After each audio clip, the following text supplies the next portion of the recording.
अस्सलाम वालेकुम नाज़रीन, मैं हूं आपका मेज़बान हसन सरफराज। आप देख रहे हैं इस वक्त लाइव विद हसन। तो नाज़रीन, इस वक्त मैं आपको एक वाक़या सुनाने जा रहा हूं, सहाबा के हंसने पर हजूर पाक सल्लल्लाहु अलैहि वसल्लम की तनबीह और कब्र की याद। तो मेरे पास इस वक्त फ़ज़ाइल अमाल है, किस्म आला शेख अल हदीस, और ये हज़रत मौलाना मोहम्मद ज़िक्रिया साहब की किताब है। तो मैं आपको अभी वाक़या सुनाता हूँ, आप गौर से सुनिएगा। नबी अकरम सल्लल्लाहु अलैहि वसल्लम एक मरतबा नमाज के लिए तशरीफ़ लाए तो एक जमात को देखकर वो उन्होंने एक जमात को देखा तो वो खिलखिलाकर हंस रही थी और हंसी की वजह से दांत खिल रहे थे। हजूर ने इरशाद फरमाया कि अगर मौत को कसरत से याद किया करो तो ये हालत जो हालत मैं देख रहा हूँ वो पैदा ना हो, लिहाजा मौत को कसरत से याद किया करो।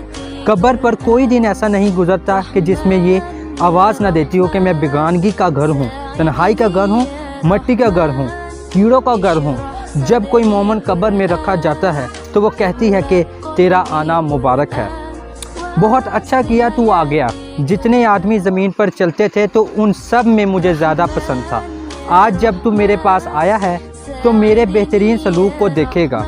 तो इसके बाद जब वो कब्र जहाँ तक मुर्दे की नज़र पहुँच सकेगी वहाँ तक वसी हो जाती है और एक दरवाज़ा उस वक्त में जन्नत का खुल जाता है जिससे वहाँ की हवा और खुशबुएँ उसको आती रहेंगी।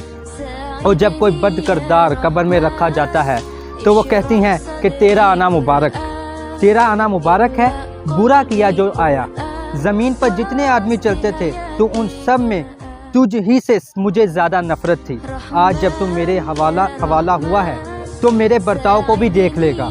इसके बाद वो इसी तरह से इसको बाकी दबाती हैं कि पसलियाँ आपस में एक दूसरे में घुस जाती हैं और इस पर ऐसे और जो अज़्ज़ा होते हैं उस पर इस तरह से मुसल्लित हो जाते हैं कि अगर एक भी ज़मीन पर फूंका मारे तो इसके असर से ज़मीन पर घास तक बाकी ना रहे और इसको क़यामत तक दसते रहते हैं। इसके बाद हज़ूर ने इरशाद फरमाया कि कब्र या जन्नत का एक बाग है या जहन्नम का एक घड़ा है।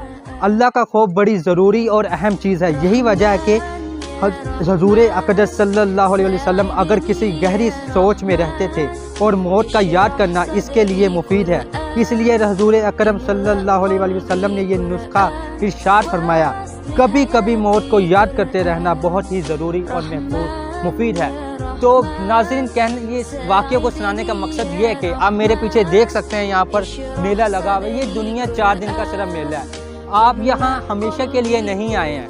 अगर आपका ये ख्याल है कि आप यहाँ हमेशा के लिए आए हैं तो ये गलत सोच है। आपने एक ना एक दिन इस दुनिया से जाना है, तो अमाल अपने ऐसे करें कि दुनिया में रहते हुए इस मेले को देखते हुए कब्र को भी याद रखें। तो इस वाक़े को भी याद रखते रहे। इस मेरे वाक़े को, ये मैंने वाक़या पढ़ा है, इसको अपने दोस्तों के साथ ज़्यादा से ज़्यादा शेयर करें, सदका जारिया समझ कर शेयर करें, ताकि हमें अपना ईमान, हमारा जो ईमान है वो ताज़ा रहे। ठीक है, और देखते रहिए लाइव विद हसन। अल्लाह हाफ़िज़।